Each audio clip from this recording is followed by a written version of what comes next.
देखिए, भारतीय जनता पार्टी का हिंदुत्व तो हमेशा से रहा है, कोर एजेंडा रहा है। सत्ता में नहीं थी तब भी रहा है, सत्ता में आने पे भी हिंदुत्व भारतीय जनता पार्टी का कोर आधार रहा है। भारतीय जनता पार्टी हिंदुत्व से कैसे अलग हो सकती है? उनका तो कोर वोटर रहा है, कोर विचारधारा भी भारतीय जनता पार्टी की वही है। तकलीफ ये हो रही है कि हिंदुत्व के नाम के अम्ब्रेला में जो सारी जातियां भारतीय जनता पार्टी के साथ जुड़ी थी, वो जातिगत, जो राहुल गांधी ने जो एक नैरेटिव चल दिया था कि आरक्षण खतरे में है, आरक्षण समाप्त हो जाएगा, भारतीय जनता पार्टी आएगी तो ओबीसी दलित के आरक्षण खत्म कर देगी, जो नैरेटिव चलाया था, और उसका असर लोकसभा चुनाव में जो देखने को मिला था, और उसका असर कुछ हरियाणा के चुनाव में, आने वाले चुनाव में देखने को मिल सकता है। तो प्रधानमंत्री उसी के लिए आगाह कर रहे हैं कि कांग्रेस का काम है बांटो और राज करो। वो आपको बांटेगी और बांट के फिर अपनी वो महफिल सजाएगी।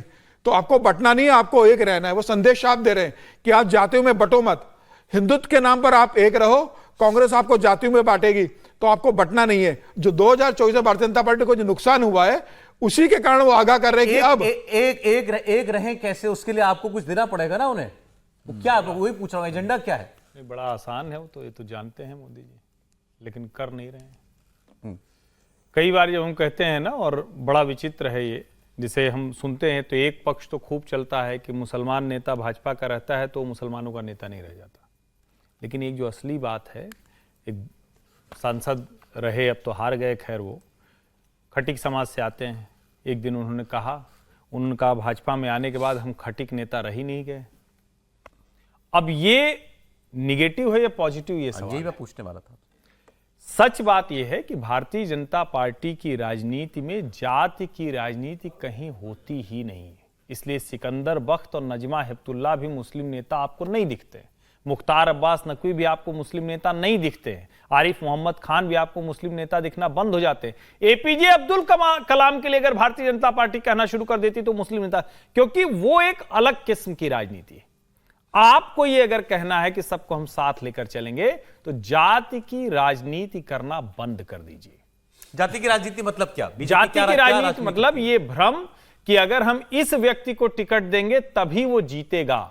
हर लोकसभा क्षेत्र में सभी जातियों की इतनी संख्या होती है जिसकी वजह से कोई भी जीत सकता है। और मैं फिर दोबारा दोहरा रहा हूं, ये सुनने में थोड़ा कम अच्छा लगेगा, अवधेश जी ने भी कहा है, उसको मैं और थोड़ा अंडरलाइन कर देता हूं। घांची तेली समाज से नरेंद्र मोदी आते हैं। अगर जाति देख के टिकट बढ़ता तो सभासद नहीं बनते देश के प्रधानमंत्री जो बने, और विधायक बन के, सांसद बन के आज तक मोदी जी कभी हारे नहीं।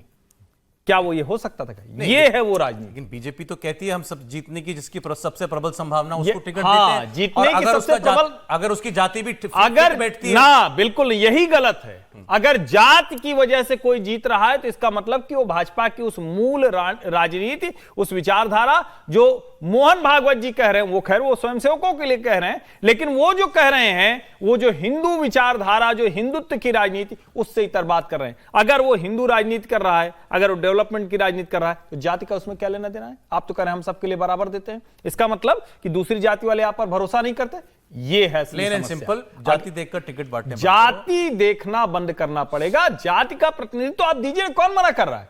क्या इनको, नरेंद्र मोदी को इस वजह से दिया गया था कि वो ओबीसी हैं तो उनको दे दो, फलाना को दे दो, इस वजह से हुआ क्या? नहीं हुआ ना। अपवाद है मोदी तो सारे जाति के ऊपर है। मोदी सारे सांसद तो आपको जाति देख के मुझे लगता है ये हमें फिर से समझना पड़ेगा।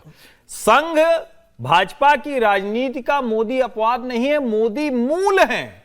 अपवाद अब पैदा किया जा रहा है कि उस सीट पर कितने जाति के लोग। अच्छा बताइए, कोई भी जाट नहीं थे तो क्यों हार गई? 10 साल तक कांग्रेस बाहर रही, बताइए ना। आप जाट सबसे ज्यादा है, उनको तो सब जीत लेना था। क्या कोई भी एक जाति किसी की स्थिति है कि वो किसी लोकसभा को अकेले जिता दे? नहीं, 4, 6, 10 जातियां और चाहिए होती हैं। आपके ऊपर भरोसा है क्या? आप ऐसे नेता पैदा कर पा रहे हैं क्या कि वो खड़ा हो और कहे कि हमारी जाति चाहे जो, हम सबके साथ काम करेंगे? ये भरोसा असली चीज है। यही है वो राजनीति जिससे भाजपा नहीं कर पाती। अब ये तो आज की तारीख में तो हर जगह गिनती हो रही है ना, कौन सी जाति का अफसर कहां बैठा है, कौन सी जाति का नेता कैबिनेट में आ गया, मंत्रिपरिषद में आ गया, किसको कितने टिकट मिल गए। तो बीजेपी कैसे छोड़ दे? वो नहीं, बीजेपी छोड़ दे या बीजेपी बता रही है? बीजेपी तो ये बता रही है ना कि उसके पास कितने मंत्री ओबीसी के, कितने मंत्री पिछड़े हैं। पड़ रहा है राहुल गांधी की। नहीं तो मत बताइए ना, आप जब कह रहे हो कि हिंदुत्व के अम्ब्रेला पर चल रहे हो। देखिए, दो बातें अलग अलग। मोहन भागवत जी को अलग रखना चाहिए। मोहन भागवत जी जो अलग बात कर रहे हैं वो स्वयंसेवकों के साथ, आरएसएस के अधिष्ठान की, और उसमें मुझे कोई कन्फ्यूजन नहीं लगता। लेकिन समीर जी की बात ठीक है कि जब विजयादशमी पर उनका व्याख्यान होगा जो सालाना जलसे में, उसको ज़्यादा हम लोगों को डिस्क्राइब करना चाहिए क्या कर रहे हैं, क्योंकि अभी वो सीधे स्वयं सेवकों से बात कर रहे थे। मोदी जी का कुछ गेयर बदला हुआ है, दिखा गया नहीं? नहीं, मोदी जी का गियर नहीं। देखिए, दो बातें हैं इसमें, एक प्रैक्टिकल बात को समझना चाहिए और एक आपके थॉट प्रोसेस को समझना चाहिए। मोदी जी जो बात कर रहे हैं वो भारतीय जनता पार्टी के थॉट प्रोसेस की बात है, जिस पर बार बार वो रहते हैं हिंदुत्व के मसले को लेकर। लेकिन हकीकत क्या है, ज़मीनी हकीकत यह है कि आप बिना जाति के राजनीति के नहीं चल सकते। और ये ऐसा नहीं है कि कांग्रेस जीत रही है या संजय निषाद जीत रहे हैं। भारतीय जनता पार्टी के 2014 के इलेक्शन को ध्यान कीजिए। अमित शाह साहब ने जो एक्सरसाइज उत्तर प्रदेश में की थी उसमें सारी जातियों को किया था। उन्होंने गजट नोटिफिकेशन निकाला था अंग्रेजों के ज़माने का 1931 का, और वहाँ से सारी जातियों को निकाला और देखा कि यादव साहब मुलायम सिंह जी के साथ कौन सी जातियाँ चल रही हैं, बीएसपी के साथ कौन सी जातियाँ चल रही हैं, उसके अलावा जो जातियाँ बची हैं उनको उन्होंने अपने साथ लिया, ठीक है, और उसको आगे बढ़ाया। तो जातियों को आगे बढ़ाना, जातियों को साथ लेना, ये भी कोई बुराई की बात नहीं जो पिछड़ी रह गई हैं, जो हो रहा है। लेकिन इस हकीकत को मानना ही पड़ेगा आपको। अब ये थोड़ा सा कंट्रास्ट है ना, क्योंकि वो आप एक अम्ब्रेला भी चाहते हो और उसमें, अब वो अम्ब्रेला को आप समझ लीजिए, अम्ब्रेला में अलग अलग जो तीलियां हैं ना वो जाति है, वो उन बिना तीलियों के अम्ब्रेला नहीं बनता।